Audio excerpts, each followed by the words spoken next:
माझ्याच एकटीच्या मागं पनवती लागले का मग तुमच्या पण मागं पनवती लागले मंडळी? मला काय कळणं झाले. माणसं आहे ना पायावर दगड मारून घेतात. मी दगडावर पाय मारले आणि वरनं कुऱ्हाड मारले असं मला वाटायला लागलं. माणसं चुकीचा रस्ता निवडतात आणि माझं पनवती नशीब एवढं आहे की मी ज्या रस्त्याला जाते ना तेच रस्ता चुकीचा निघतो. काय सांगावं तुम्हाला, आजकाल मूड पण तेवढा खराब चालायला लागलाय.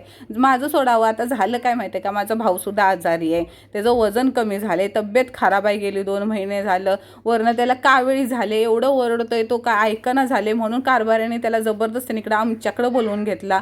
सकाळ त्याचं रक्त चेकअप वगैरे सगळं काही दोघांनी जाऊन करून आणलं आणि संध्याकाळच्या जेवणाला दिवसभर आम्ही बाहेर भटकतोय. त्यामुळे आज चेहरा एवढा डाऊन झालेला होता ना, त्यात ह्या भाच्याची लुडबुड. माझं नशीब पनवती हा मोबाईल सुद्धा उभा राहणार झाले, तो पण पडतोय, तो पण मला साथ देना झाले. काय बाबा, सगळेजण माझ्या विरोधातच उभे. बघ परत एकदा पडला. काय करायचं ह्या मोबाईलला? आता काय झालं माहिती आहे का, म्हणलं आता काय भाजी बनवायची चांगली. आता उद्यापासून त्याला काहीतरी औषध चालू करायचं होतं. ताक तुम्हाला माहिती आहे ना, इस्लामपूरचं औषध असतं कावेळीचं भेटतं, ते त्याला द्यायचं होतं ताकातून. त्याला दिवसभर माझ्या भावाला उद्या ताकच प्यायचं होतं. म्हटलं आज काहीतरी छान आपलं जेव पोट भरून, म्हणजे उद्या जास्त टेन्शन नको. तसं पण त्याला ना तब्येत खराब असल्यामुळे भूक पण लागत नव्हती. आता का माझ्या भाऊजनं मला थोडी जेवणामध्ये म्हणजे खूप काही जेवणामध्ये मदत केली. मी मसाला करत होती तोपर्यंत तिनं बाकीचं आवरलं. कारभाऱ्यांच्या मित्राने, कामातल्या मित्राने ना कोकणातून ना काजू आणलेले, ते काजूचे गर असतात ना ते सोलायचे वगैरे, ते कारभाऱ्याने करून ठेवलेले. मस्त म्हणलं त्याची ग्रेव्ही भाजी बनवूया. आता हा तुम्हाला माहिती आहे का, छोटा आवळा, मी आजोळमध्ये होती ना, छोटे आवळ्याचं एक झाड होतं, लय जाम आवळे खाल्लेले. तसंच आवळा मला खूप वर्षानं ठाण्या मार्केटमध्ये बघायला भेटला बघा. 30 रुपयाचा का काहीतरी पावशेर का काहीतरी आणला. मोठ्या आवळ्यापेक्षा जरा कमी आंबट असतं, त्यामुळे मला एवढा जाम आवडतं ना. काही आवळेत ना असे गोडसर लागतात, मला लय आवडते. मी रोज नाही 10-12 तरी आवळे खाते बघा.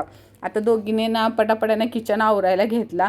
सकाळपासून दमलेलं होतं आणि आता चैत्र पौर्णिमा झाली, त्यामुळे आपल्या ज्योतिबाच्या यात्रा सुरू झालेल्या आहेत. आणि माझं नशीब एवढं चांगलं आहे की आमच्या एरियातच ज्योतिबाचं मंदिर आहे. भावाला आणि भाऊजीला तिकडं घेऊन जाऊया म्हणून पटापट जेवण आवरायला घेतलं. आता काजूची ग्रेव्ही बनवण्यासाठी काय नाही हो, कांदा, टोमॅटो, लसूण, अद्रक आणि थोडंसं आपलं सुकं खोबरं ह्याची छान अशी ग्रेव्ही बारीक करून घेतली आणि चांगली तेलामध्ये अशी परतली, तेल सुटेपर्यंत.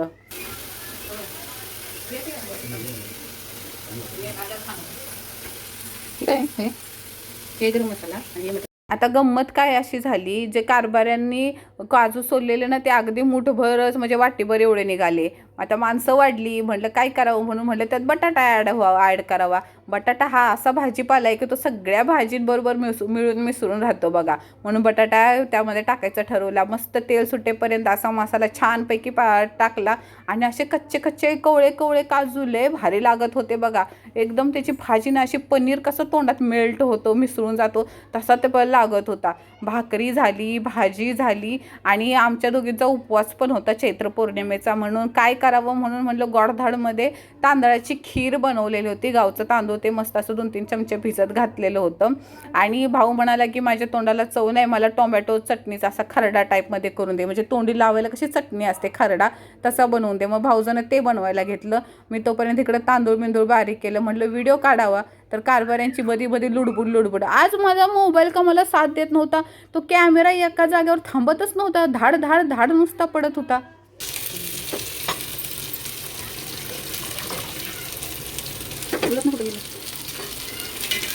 इकडं छान अशी खीर बनवायला टाकलेली होती तांदूळ शिजायला आणि हिनं लसूण मिरची असं तेलामध्ये छान भाजलेलं. काही नाही हो, नुसतं लसूण मिरची तेलामध्ये भाजलं. टोमॅटो एकदम बारीक केलं, ते पण चांगलं तेलामध्ये भाजलं. आणि आपली चटणी नाही टाकली कारण का खरडा असं मिरची टाईपमध्ये टाकलेला.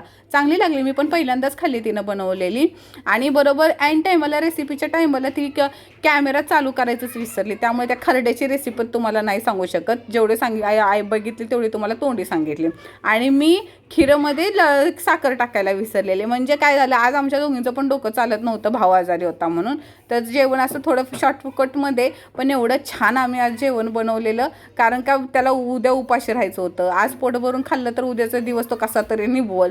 तोपर्यंत मसाला बारीक करताना आणि खीर बारीक करताना त्याचं पाणी सांडलं. मला मिक्सर खराब झालं ना, मला अजिबात आवडत नाही. आणि हो मिक्सर आहे ना माझ्या सासूबाईचा आहे, मला वाटते 20-25 वर्ष जुना मिक्सर आहे. आपल्या आत्ताच्या आजकालच्या काळातले मिक्सर एवढे टिकत पण आहे आणि ह्या मिक्सरचं चाराने सुद्धा काम काढलेलं नाही, त्यामुळे ते जरा तो आहे ना मिक्सर मी चांगला जपते.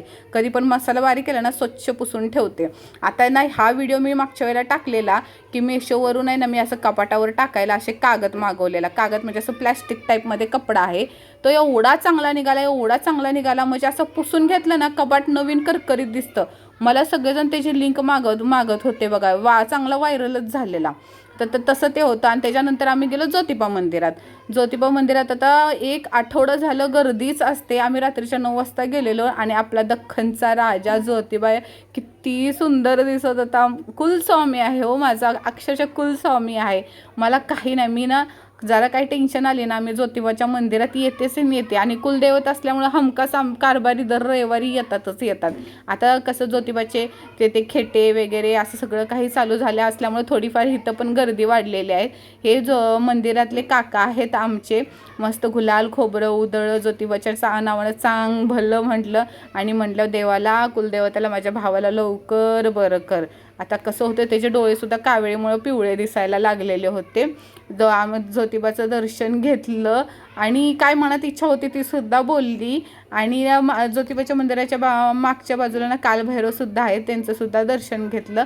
आता ह्या येणाऱ्या 5 तारखेला आमच्या मनोरमा नगरमध्ये ज्योतिबाची यात्रा असणार आहे. मी तुम्हाला ॲड्रेस इथं टाकेन. सगळेजण विचारतात काय ॲड्रेस आहे, कारण का बहुतेक जणांचा हा दख्खनचा राजा ज्योतिबा हा कुलदैवत आहे.